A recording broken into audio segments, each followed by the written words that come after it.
ഇന്ത്യയിൽ വിവിധ മേഖലകളിൽ ഒന്നാമതെത്തുകയും വികസന മുന്നേറ്റം കൈവരിക്കുകയും ചെയ്ത സംസ്ഥാനമാണ് കേരളം. ഇപ്പോഴിതാ മറ്റൊരു അഭിമാന നേട്ടം കൂടി കൈവരിച്ചിരിക്കുകയാണ് നമ്മുടെ സംസ്ഥാനം. രാജ്യത്തെ ആദ്യ ഡിജിറ്റൽ സമ്പൂർണ്ണ സാക്ഷര സംസ്ഥാനമെന്ന നേട്ടമാണ് കേരളം സ്വന്തമാക്കിയിരിക്കുന്നത്. ഇതിനൊപ്പം തന്നെ എടുത്തു പറയേണ്ട മറ്റൊരു ചുവടുവയ്പ് കൂടി ഡിജിറ്റൽ രംഗത്ത് സംസ്ഥാനം നടത്തിയിരിക്കുകയാണ്.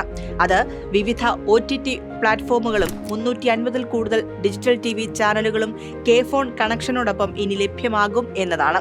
കെ-ഫോണിനെതിരെ നിരന്തരം ആരോപണങ്ങൾ ഉന്നയിക്കുകയും അത് നടപ്പാകില്ലെന്ന് ഉറക്കെ പ്രഖ്യാപിക്കുകയും ചെയ്ത പ്രതിപക്ഷത്തിന് തുടരെ തിരിച്ചടി നൽകി വിവിധ മേഖലകളിൽ വികസന മുന്നേറ്റം കൈവരിച്ച് സംസ്ഥാനം കുതിക്കുന്നു എന്നതിന്റെ ഒടുവിലത്തെ ഉദാഹരണങ്ങളാണ് ഇവ. രാജ്യത്തെ ആദ്യ ഡിജിറ്റൽ സമ്പൂർണ്ണ സാക്ഷര സംസ്ഥാനം എന്നാൽ എന്താണ്? ആ പദവിയിലേക്ക് കേരളം എങ്ങനെ എത്തിച്ചേർന്നു നോക്കാം. കേരളത്തിലെ 14-നും 60-നും ഇടയിൽ പ്രായമുള്ള 99% പേരും ഡിജിറ്റൽ സാക്ഷരരായിരിക്കുന്നു എന്നതാണ് ഇതിലൂടെ മനസ്സിലാക്കേണ്ടത്. അതായത് ദേശീയ മാനദണ്ഡം 90% കേരളം അത് മറികടന്ന് മുന്നേറിയിരിക്കുന്നത്.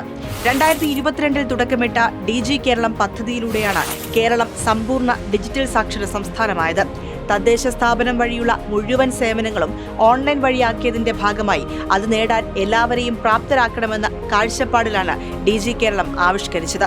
ഇത് പ്രാവർത്തികമാക്കാൻ ഡിജിറ്റൽ സാക്ഷരരല്ലാത്ത 14 വയസ്സിന് മുകളിലുള്ളവരുടെ വിവരം 83.45 ലക്ഷം കുടുംബങ്ങളിൽ സർവേ നടത്തി കണ്ടെത്തുകയും 21,80,398 പേർക്ക് ഡിജിറ്റൽ വിദ്യാഭ്യാസം നൽകുകയും ചെയ്തു. മൊബൈൽ ഫോൺ ഉപയോഗത്തിലെ അടിസ്ഥാന കാര്യങ്ങളിലടക്കം പരിശീലനം നൽകി 21,87,966 പഠിതാക്കൾ പരിശീലനം പൂർത്തിയാക്കി. ഇതിൽ 21,87,667 പേർ, അതായത് 99.98% പേർ വിജയിച്ച് ഡിജിറ്റൽ സാക്ഷരതാ സർട്ടിഫിക്കറ്റ് കരസ്ഥമാക്കി. ഇവരിൽ 15,223 പേർ 90 വയസ്സിന് മുകളിലുള്ളവരാണ് എന്നുള്ളതാണ് മറ്റൊരു പ്രധാന കാര്യം.